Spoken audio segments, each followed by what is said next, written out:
ay ang kabutihan ng Diyos na aming sinasamba at kinikilala. Abutin mo ang bawat nilikha mo sa bawat bansa, sa maraming mga pagliligaw sa aming kapanahunan. Sana po, ilusin mo ang kanilang mga puso, ang mga taong nakalilimot sa iyo dahil sa pagsulpot ng maraming bagabag sa aming panahon. Ikaw po ang lagi naming pagtitiwala sa maraming mga kabagabagan sa sanlibutan. Tulungan mo kami na makapanatiling nanghahawak at nagtitiwala sa iyo. Alisin mo po ang anumang pagpakapootan sa bawat puso.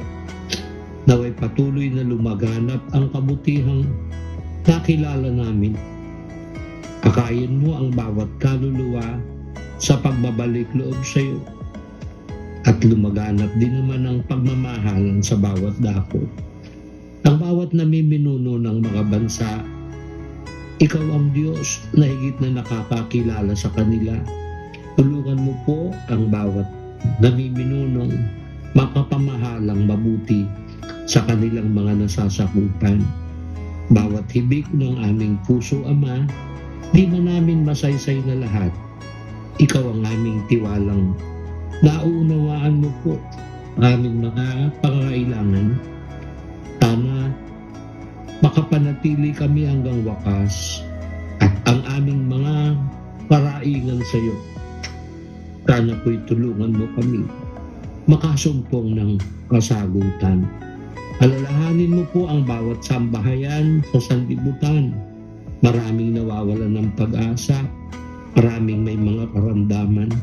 Ikaw ang aming dakilang tagapagpagaling.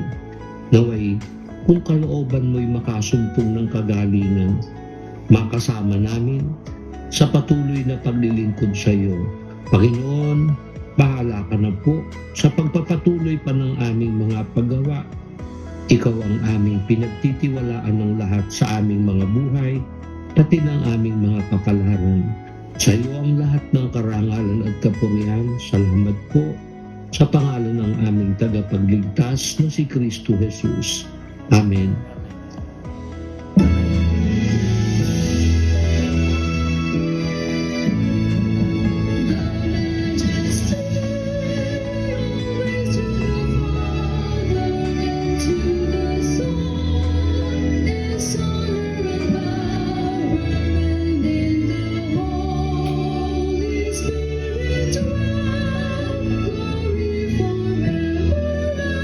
Doon sa mga sinabi nila, pinaka-loaded to ng technology compared to the other bikes na ano natin. So, ito yung XADV na 2022. Kasama ng Showbiz Angel sa Season 2 ng Scene Zone. Dito lang yan sa DZRH TV. Benepisyo ng tulog ng walang panloob. Lamin.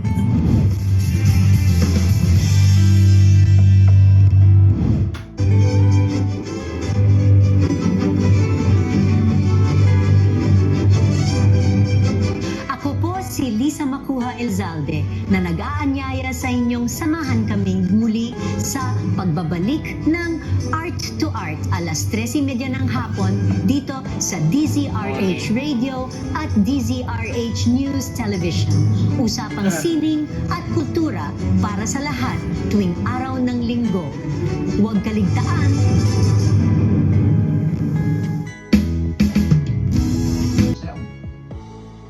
The Church of God is the church in the Bible. I want you to please pay attention to what I'm going to say. We do not have, in our times, we do not have any authority to Tuan, maganda ka mo, busy na. Ay, mga tagasama, Kuya Arnold, nakakabalo, kumusta po kayo dyan? Narito ang isang Pinay na makabalik sa kanyang trabaho sa Doha, Qatar. Matapos magwala ang kanyang mister sa NAIA Departure Area at pinunit ang kanyang mga travel document kabilang ang passport at boarding pass bago binasa ang kanyang cellphone. Kagad humingi ng tulong ang OFW na si Mayren Guitaro Onato, 31, sa PNP Aviation Security Unit sa NAIA Terminal 1 at ipinaaresto ang suspect na si Good Jonathan morning. Galate, 34. Gagalingi ng tulong ng OFW at batay sa reklamo nito, buti hindi nakarating si Mel. Ito na, sabi natin ang paldo. Paldo. Tatahi-tahi paldo pala. Paldo ka pala, chairman ha. Meron ka pala additional magkano? 12. Engineer Tony Nandel, 12 billion. Billion ang pati sa Mr. Chairman George Garcia, magandang morning! Magandang morning po sa inyong dalawa. Magandang morning po Catherine, Jerry. Magandang morning po sa ating mga kababayan. Kaya nagtatanong namin kayo nung ito, kamakailan lang. Iba ang itiin nyo eh. Kahit na may problema yung bidder din, mga bidding din sa Ano kota. po Catherine, Jerry, hindi namin talaga po alam dahil remember po nung mag-defend kami ng budget ako na interview nyo rin nun eh. Opo. Kami po yung binawasan ng 17.4 kasi binawasan po kami ng 17.4 sa ng DBM. Pagkatapos po, nung po nasa Senate, nagpapakaman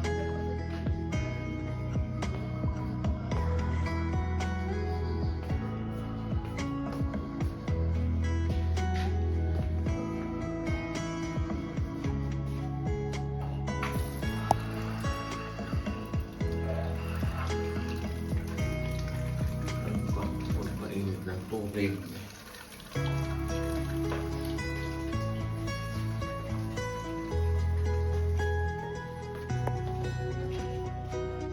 Tukalya.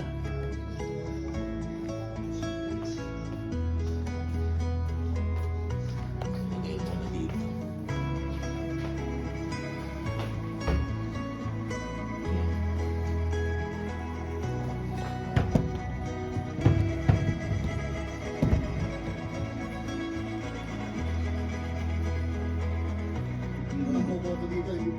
Laga mo itlog, nakape. Na tayo na. So, kasama nito, Ayan, mainit na yung tubig. 1.6 million Filipinos abroad. Ang boboto po hanggang 90 points po yan na madadalhan. Kailangan para po sa plebisito. Hindi po natin malaman na si Anthony Sir talaga yung reason para sa ganung bagay. Basta po ang owner, syempre, nakatanggap kami ng ganung klaseng budget and therefore, yan po inaalaan namin sa kung ano yung dapat ng mga aktibidad. Lalo na patulong po sa preparasyon sa national and local election update. Coffee. Timpla ng coffee. Yung pagkolekta ng pirma, ano po ba papel ng coordinator? Wala po kami na papel. Una, wala pa po kami jurisdiction sa kasalukuyan. So, yung mga aligasyon, akusasyon tungkol sa metro na binibigyan po, yung bayan, yung papapirma, wala pong jurisdiction ng covenant. Ang covenant po ay papasok lamang ang jurisdiction kapag campaign election period na. Diyan papasok yung premature campaign at saka yung vote buying. Ngayon po, pagka yung mga firma yan, Katuning, Kajero, ay nakumpleto nila at pinag sa amin yung petisyon base sa mga forma at sa requirements ng ating umiiral na patakaran, kami po ay mag-aata sa ating pong mga election officers sa bawat syudad at bayan kung saan nandyan yung pirma upang i-verify yung mga pirma na yan. Kung yan ay pirma ng mga botante mismo o at the same time, kung yan ba ay tunay na pirma nila base sa aming records. Paano kung tunay na pirma nila pero binayaran sila ng 100 pesos inyong pagbe-verify? Pwede po silang magsama ng reklamo dun sa aming local government kapag po bine-verify na nila. Samusal, donut at itlog. Itlog.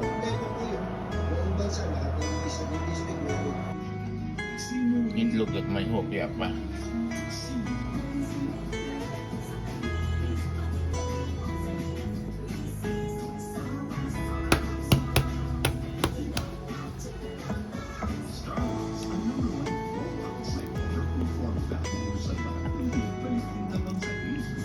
Pag milk kasi nasusuka ako eh. Kaya ito na lang, kape.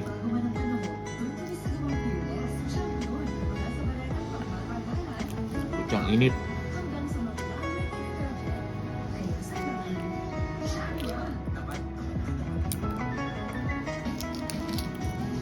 Init.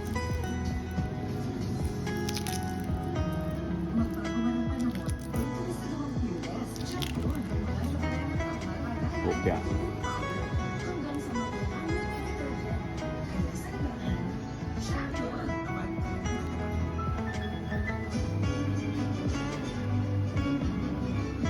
Okay. Ako po si Lisa Makuha Elizalde na nag-aanyaya sa inyong samahan kami muli sa pagbabalik ng Art to Art alas 13:30 ng hapon dito sa DZRH Radio at DZRH News Television. Usapang sining at kultura. Pag umagang gamot. Tuwing araw ng linggo. Huwag kaligtaan. Magbago man ang panahon, doon kami sa gawang Pilipinas. Pagmamagalan, puro power, hanggang sa magulang na detergent.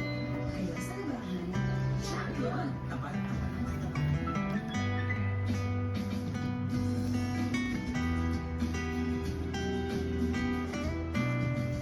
Magbago man ang panahon, doon kami sa gawang Pilipinas. Champion! Mula sa balatang pagmamagalan, puro power, hanggang sa magulang na detergent. Kaya sa labahan, champion! Asin.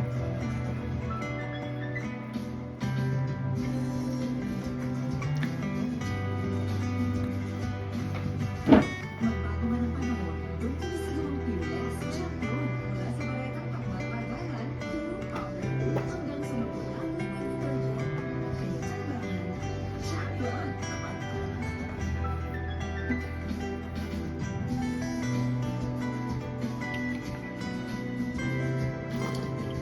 Magbago man ang panahon, doon kami sa gawang Pilipinas. Champion! Mula sa balatang pagmamagalan, puro power, hanggang sa magulang na detergent. Kaya sa labahan, champion! Itlog. Asin.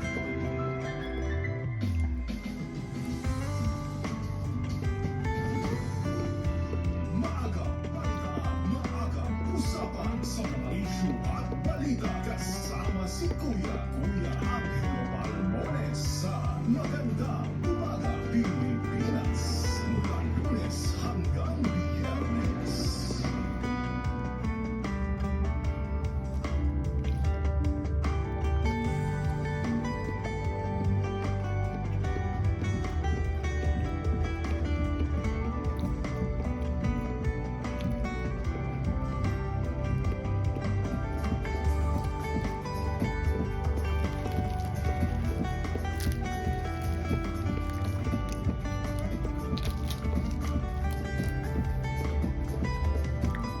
Pagdago na. Alamin ang mga mainit na issue pambayan, mga balitang kailangan mong malaman, usapin sa pamahalaan, politika, ekonomiya at kabuhayan. Ito ang mga dapat mong malaman, pakialaman at pag-uusapan dahil kayo ang team ng mamamayan dito sa Damdamin Bayan. Live sa Ugasan. DZRH TV at DZRH Digital. Kasama Hindi pwede sa People's Initiative.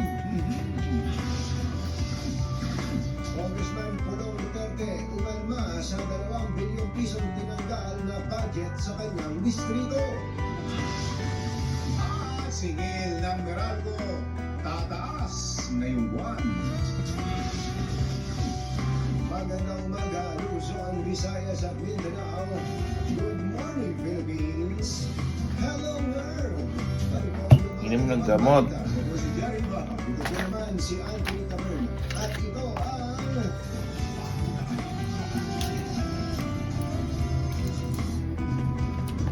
Alas 11 ng umaga, isang 69 years old na fashion designer ang nakasama sa 15 official candidates sa Miss Universe Philippines Quezon City pageant.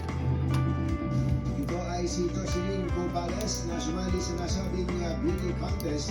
Makaraang alisin ng Miss Universe Organization ang limitasyon sa edad. Siya ba yan? Siya yan. 69 yan? Yes. Abay, parang nga naman pala hindi 69. Para 68 lang. Oo. Pwede na 67 lang. Para 67.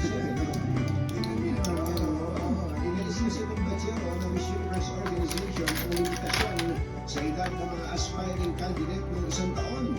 Naniniwala si Jocelyn na maraming matututunan sa kanyang mga karanasan sa buhay ang younger generation. Itinta sa Feb 5 ang coronation night ng Miss Universe Philippines Quezon City.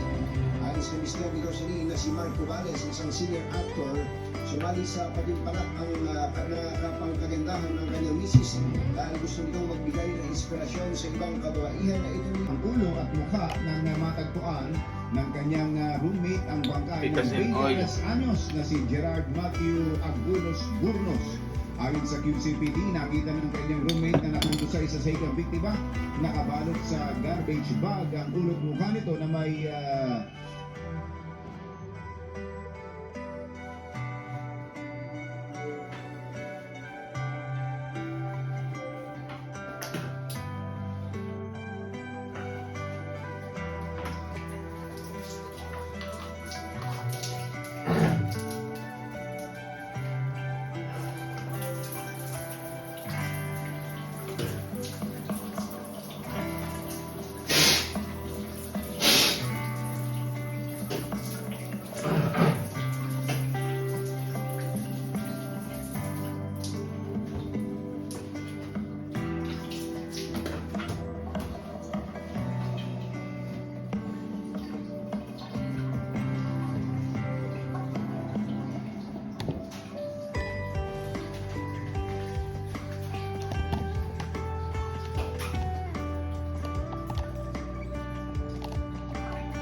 Temperature niya yung 99.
pa rin.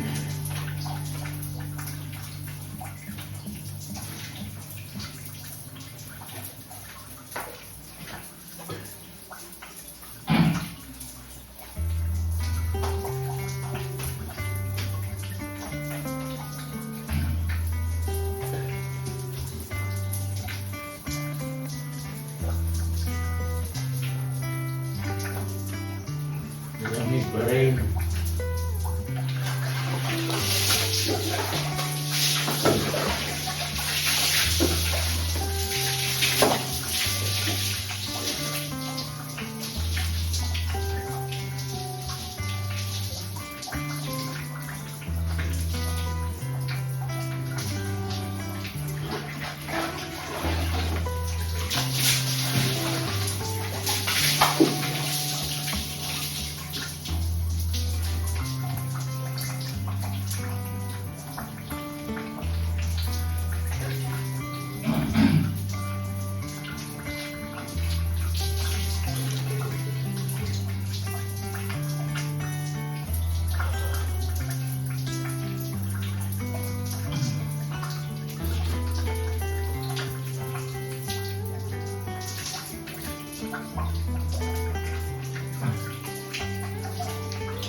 Bilang.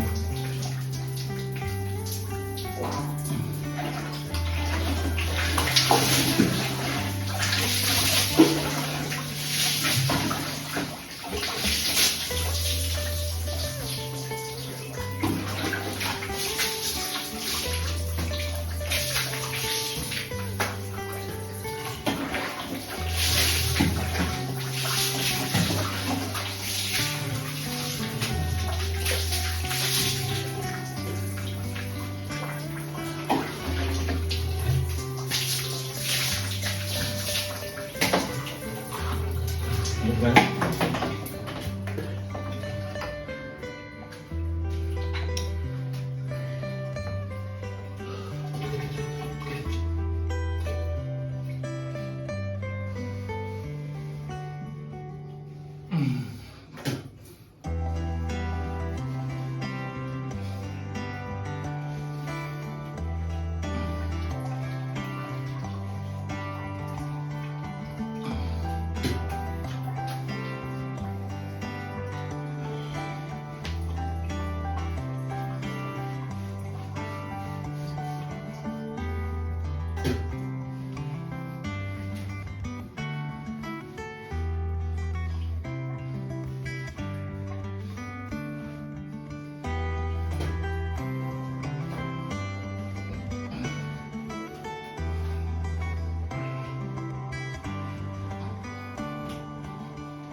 Mahaba na naman ang buko.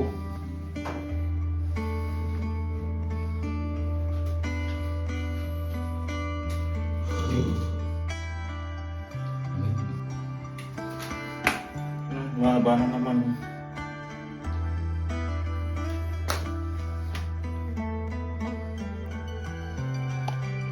Ano magupit?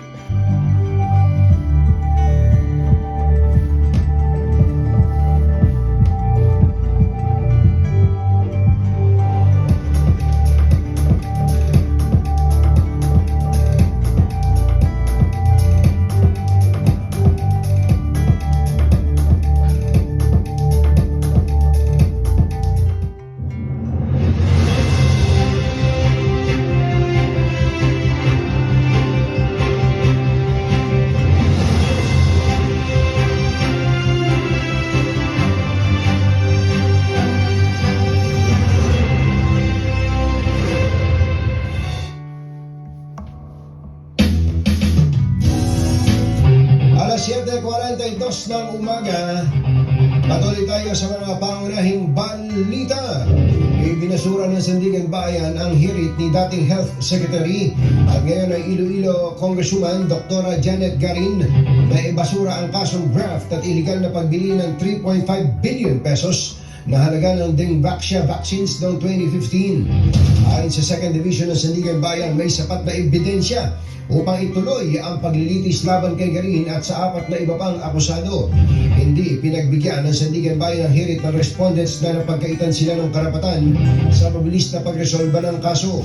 Bukod kay Garin, swak din sa mga kasong kriminal sina dating Director Maria Joyce Ducusin, dating Undersecretary Gerardo Bayugo at Kenneth Hartigan-Go ng FDA at Philippine Children's Medical Center Executive Director Julius Lecciones. Ibinasura na ni Agriculture Secretary Francisco Chu Laurel Jr. ang panukalang magpataw ng suggested retail price sa bigas. Ayon kay Laurel, pabago-bago pa ang presyo ng bigas at iba pang agri-products sa international market, kaya hindi maire-rekomenda ng ahensya o ng kagawaran ang SRP sa bigas. Sinabi ng kalihim na batay lang ang panukala sa available remedies alinsunod sa Price Act na nagbibigay kapangyarihan sa Department of Agriculture na ma-establish o ma-stabilize ang presyo. Pero sabi ng kalihim, mag-aangkat ng bigas ang bansa para matiyak ang sapat na supply habang hinihintay ang anihan sa Marso. 7:44 ng umaga, kinumpirma ng Department of Health na kontaminado ang isang water source sa Baguio City sa gitna ng outbreak na acute gastroenteritis sa lungsod. Ayon kay Health Undersecretary Eric Tayag, nagpositibo sa pagsusuri ang hindi tinukoy na pinagkukunan ng tubig sa syudad. Sinusuri na rin ng Baguio Water District, City Health Office at ng Baguio General Hospital ang ibang water source sa Baguio City. Una lang sinabi ng Baguio City Health Services Office na tinitingnan nila ang kontaminadong tubig na posibleng sanhi ng dumaraming kaso ng acute gastroenteritis. Masarap pa namang umakyat ng Baguio at napakalamig sigurado na ngayon. Yes. Samantala, patay ang isang 92 anyos na lola sa sunog na sumiklab sa isang residential area sa Cebu. Kinilala ng biktima na si Basilisa Lorenzana na natrap sa kanyang silid habang natutupok o tinutupok ng apoy ang kanilang bahay. Hinala ng mga residente, posibleng bumagsak sa bahay ni Lorenzana ang baga mula sa wine-welding na gusali sa tabi ng kanilang bahay na gawa sa light materials. Tumagal lang ng 6 na minuto ang sunog na nagsimula alas 11 ng umaga at kaagad ding naapula. Pangunahing balita sa showbiz. Magandang dilag. Ay, magandang morning at happy birthday kay birthday pala ni Congressman Edgar Sarmiento. Happy birthday. At birthday din ngayon ni Rafi Ayeng. Ka-birthday mo ba? Si Tatay Elizalde Ayeng Sr. 75th birthday niya ngayon, kumbatsero.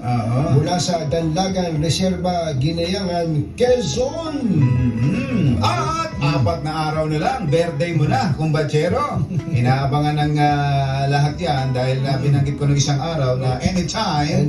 Ay announce natin ang lugar at ang oras kung saan para sa isang salo-salo. Ayun. Hintayin niyo lang po. Hinihintay din yan ni Soji Jimenez tsaka ni Kuyang Els Bartolome. Kuya Els, wala ba tayo dyan?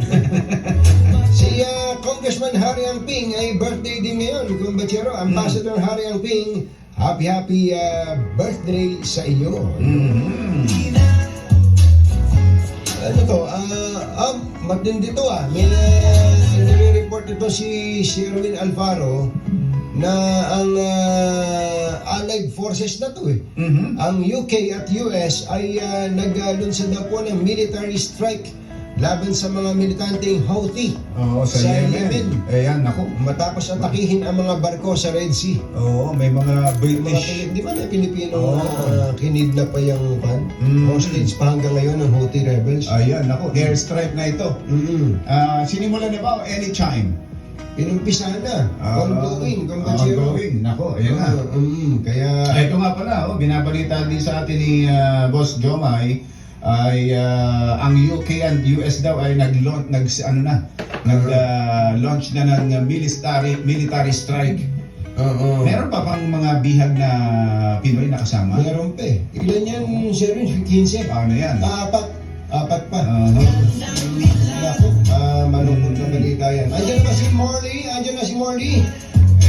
Sino ba tong national artist na umamin na kamuntik na niyang kitlin ang kanyang sariling buhay?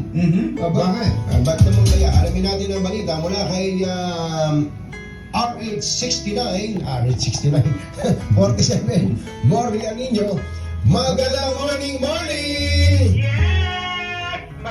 Magandang morning Luzon, Visayas at Mindanao. Well, katunying at ka-Jerry, nagkaroon ako ng chance na makausap ang ating national artist na si Mr. Ricky Z.